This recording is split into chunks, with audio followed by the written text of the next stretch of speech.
What is up, Clemson Nation? This is your host, Patrick Driscoll, and welcome to this week's edition of On the Prowl, the show where I keep you updated on all things Clemson sports. This past week was a special one, to say the least, and I cannot wait to inform you all of the amazing things that went down as of late. There is no doubt, though, we have to start with track and field after an amazing outing at the 2023 Tiger Paw Invitational. The grand finale of Clemson's home meets was a fantastic way to end the indoor season for conference. Competing with literally the world's best, the men and women were throwing out personal records left and right. It was truly special to witness. While I could go on for ages about what went down, these were the most noteworthy performances for Clemson. To begin, the 4x400 meter relay team of Wanye McCoy, Therese Roden, Cameron Rose, and Ahmad Thornton set a new school record with a total time of 3 minutes and 4 seconds. That time gives them the 7th best mark in the country and certainly locks them in for indoor nationals next month. Each member of the relay team performed amazing in their individual events as well. Whether it's the 200 or 800 meters, the quartet set top 10 program best across the board. As for others, senior hurdler Gianno Roberts defended his house with an electric finish in the 60-meter hurdles. His personal best of 7.62 seconds has him ranked second in the nation. There were more top 10 performances as well.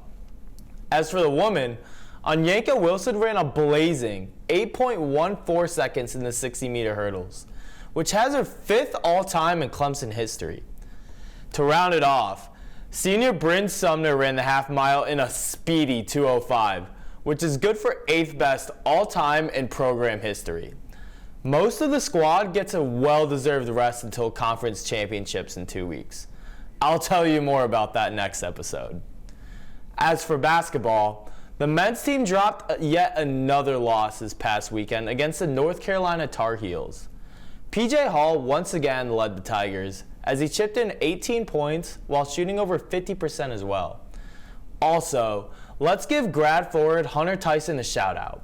He recently became the 44th Clemson player in program history to reach the 1,000 point mark. Congratulations, Hunter. On the bright side, we are back at Little John this week against the Florida State Seminoles in another in-conference matchup.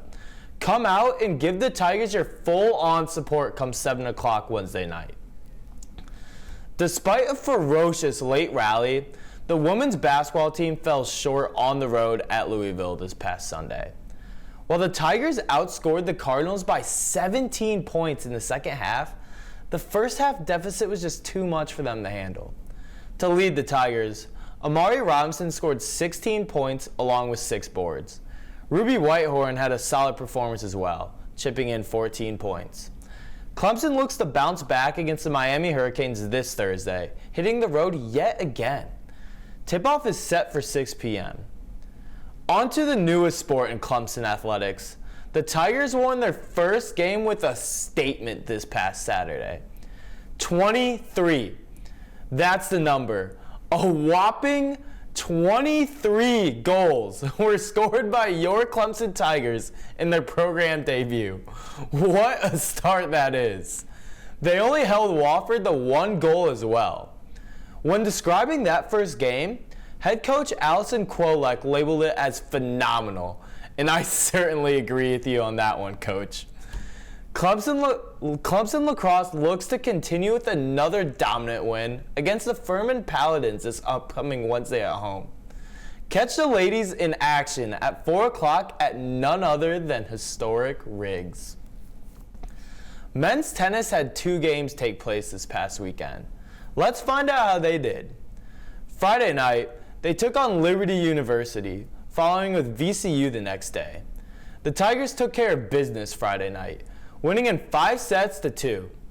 While dropping doubles, they got it done on the individual side of things, winning 5 of the 6 singles matches.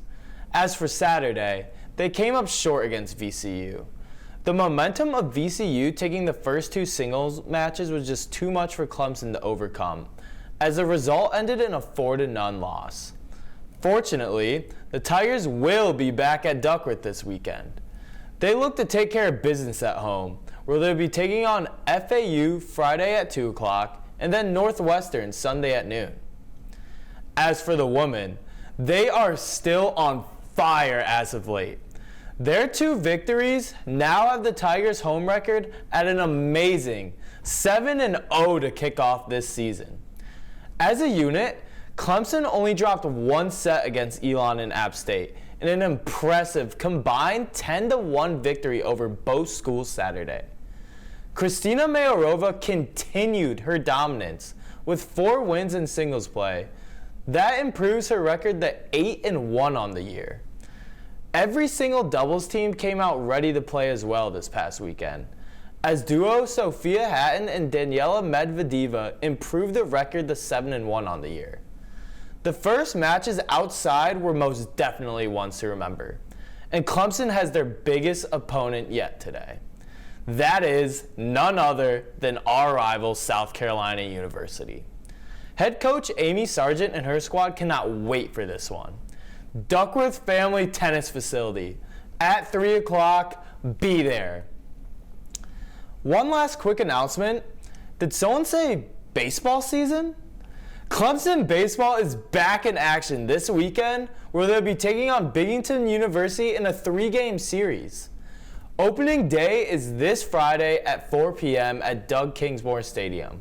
Come out and support. Let the Eric Bakich era begin. Lastly, I'm your host, Patrick Driscoll, and thank you for tuning into this week's episode. It's going to be a fantastic week in Clemson sports. I can just feel it. See you next week.